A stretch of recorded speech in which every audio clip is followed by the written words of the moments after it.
अस्सलाम वालेकुम, welcome to my channel Nisa kitchen and creation. Viewers, आज हम आपके लिए लाए हैं सिंपल शलवार की कटिंग और स्टिचिंग। ये बिल्कुल नए सीखने वालों के लिए है। जिनको थोड़ी सी भी स्टिचिंग आती है उनके लिए ये बहुत ही आसान है, बाएं हाथ का खेल जिसको कहते हैं। सबसे पहले हमने कपड़े को 4 फोल्ड कर लिया। ये हमारे पास शलवार का पीस है। ये तकरीबन तमाम का तमाम हमने ले लिया। इसमें जो है ना हमने इसको 4 फोल्ड किया। 2 इंच हमने इसका नेफा छोड़ा और 15 इंच हमने आसन के लिए जो है ना हम मार्क करेंगे। 15 इंच जो है ना वो आसन तकरीबन तमाम किस्म के लोगों के लिए स्टैंडर्ड साइज़ है। अगर आप थोड़े से हेल्दी हैं तो इसको जस्ट 1 इंच बढ़ा सकते हैं, अदरवाइज़ ये हेल्दी लोगों के लिए भी ठीक है। 36 इंच सॉरी हमने जो है ना शलवार रखी है। इसकी लंबाई आप चाहें तो अपने जो है ना साइज़ के हिसाब से कम या ज़्यादा इसको कर सकते हैं।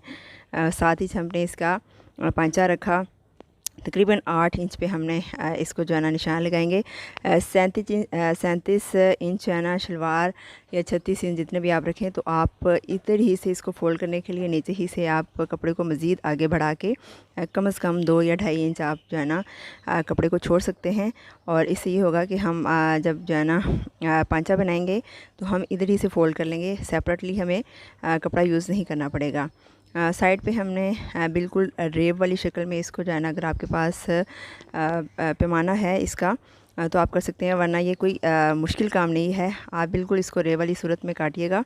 ये बिल्कुल आसान है। फ़र्स्ट टाइम अगर आपको थोड़ा सा मुश्किल लगे तो कोशिश किया करें कि आप किसी भी किस्म के न्यूज़पेपर को लेके उस पे जो है ना मार्किंग करके तो कटिंग किया करें।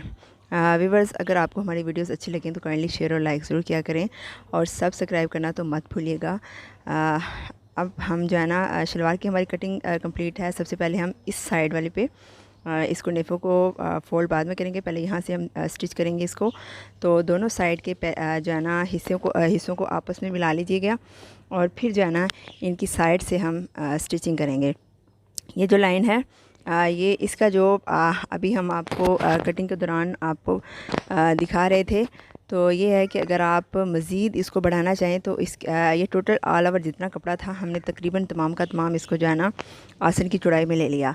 आप इसको कम भी कर सकते हैं अगर आप बहुत ज़्यादा हेल्दी नहीं हैं या नॉर्मल साइज़ है तो आप इतना ही रहने दें। अगर आप बहुत ज़्यादा हेल्दी हैं तो यहाँ पे आप जिसको जोड़ कहते हैं थोड़ा सा मज़ीद कपड़ा डाल के कर सकते हैं। दूसरी तरफ हमने मयानी के लिए थोड़ा सा लिया जो है ना इसको नेफ़े का कपड़ा हमने थोड़ा सा मोड़ लिया। नेफ़ा बनाने के लिए आप इसके और भी कई तरीक़ेकार हैं, आप जिस तरह आपको मुनासिब लगे आप इसको मोड़ सकते हैं। इसको थोड़ा सा हम फोल्ड कर लेंगे ताकि जो है ना ये स्टिच जब हम करें तो ये नज़र ना आए, तकरीबन देखने में अच्छा लगे। बज़ाहिर अगर आप ना भी करें तो ये अंदर की साइड जो है ना फोल्ड हो जाएगा। बहुत पहले शलवार में जो है ना कलियाँ पड़ा करती थी, तो डबल डबल उसमें स्टेप डला करते थे तो थोड़ा सा मुश्किल लगता था। अब तो शलवार जो है ना इजी है, बहुत ही इजी है बनाना। सो हमने अब आप के सामने नेफ़ा तैयार किया। ये तकरीबन जो है ना हम इसको थोड़ा सा पीछे 2 इंच का हमने कपड़ा छोड़ा था ऊपर से, तो हम इसको जो है ना 2 या 1.5 इंच के करीब हम जो है ना इसे फ़ोल्ड कर लेंगे, क्योंकि थोड़ा सा इसके इस तरह से अंदर फोल्ड होगा। पीछे से हमने सिलाई को इसलिए शुरू किया कि ये थोड़ा सा जब आप सारा इसको फोल्ड करते हुए दोबारा यहाँ तक आएंगी तो आपके लिए बहुत आसानी रहेगी और ये दोनों साइड से एक जैसा कपड़ा रहेगा, आगे पीछे आपको फील नहीं होगा। थोड़ा सा जो है ना नेफ़े में प्रॉब्लम आ सकती है नए सीखने वालों के लिए, नए करने वालों के लिए। तो अगर आपको इस किस्म की कोई प्रॉब्लम आए तो आप कोशिश किया करें कि पहले इस तरह से इसको फोल्ड करके तो ऊपर से प्रेस कर लिया करें, तो उससे जो है ना ये होगा कि आपको आसानी हो जाएगी कि आप जो है ना सिलाई आसानी से कर सकते हैं। नेफ़ा भी हमारा तैयार है, दरमियान से हमारी सिलाई होगी। समझ लें कि तकरीबन हमारी शलवार तैयार हो गई है। अब हम इसके पांचे तैयार करेंगे। तो सबसे पहले हम इस पे जो है ना जेंट्स जो है फ्यूजन है हमारे पास, ये हम लगाएंगे। आप लेडीज़ भी लगा सकती हैं, जस्ट ये फ़र्क है कि ये थोड़ी सी सख्त होती है, इसकी हार्डनेस की वजह से ही इसका ये होता है कि ये ज़रा इसकी जो फर्निशिंग है वो ज़रा अच्छी आती है। तो मोस्टली जो है ना लेडीज़ हो या जेंट्स हो, आप पांचे पे यही जो है ना फ्यूजन लगाया करें। इसको हम तकरीबन 1 इंच ये हमने इसे रखा है। कम या ज़्यादा आप कर सकते हैं जिस तरह कि आपको अच्छा लगे। हमने इसको प्रेस किया और जो हमने ऑलरेडी ही 37 इंच हमारी जो शलवार थी उससे जो है ना 2 से ढाई इंच हमने इसको छोड़ा हुआ था। तो इसलिए हमारे पास चूँकि ऑलरेडी ही कपड़ा हमारे पास फ़ोल्ड करने के लिए था, हमें सेपरेटली नहीं लगाना पड़ा। तो हमने उसे ही फ़ोल्ड किया। जो ही हमने पहले फ्यूजन का लगाया उसके बाद हमने उसी कपड़े को लेकर प्रेस कर दिया उसके ऊपर फ़ोल्ड करके, कुछ इस तरह से। आप चाहें तो ये वाली स्टिच ऊपर से भी लगा सकते हैं, आप चाहें तो ये स्टिच मैं हमेशा कहती हूँ जब भी मैं ऊपर से लगाती हूँ तो उसका मकसद जस्ट जो है ना नए सीखने वालों के लिए होता है।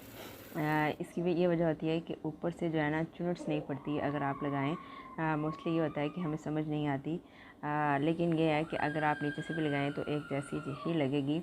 कुछ ज़्यादा इशू नहीं है, ये बहुत फिनिशिंग से लगी है क्योंकि हमने अच्छे वाली इस पर फ्यूजन लगाई है। आप चाहें तो लेडीज़ जो है ना जिनसे हम आमतौर पे गले वगैरह के लिए यूज़ करते हैं, आप वो भी लगा सकते हैं। यहाँ ये आप जहन में रखिएगा, ध्यान में रहे कि हमारी दोनों जो सिलाइयाँ हैं वो तकरीबन बराबर आनी चाहिए, आगे वाली भी और पीछे वाली भी। इससे ये होगा कि शलवार जो है ना उसमें खंचाव नहीं पड़ता, वो आपके लिए बिल्कुल स्मूथ रहती है। इस दरमियान वाली सिलाई लगा के तो अब आप चेक कर सकते हैं कि ये दोनों साइड से बिल्कुल एक जैसी है। माशाल्लाह से बहुत अच्छी, ये बिल्कुल आसान, 10 मिनट भी नहीं लगती और आपकी शलवार तैयार हो जाती है।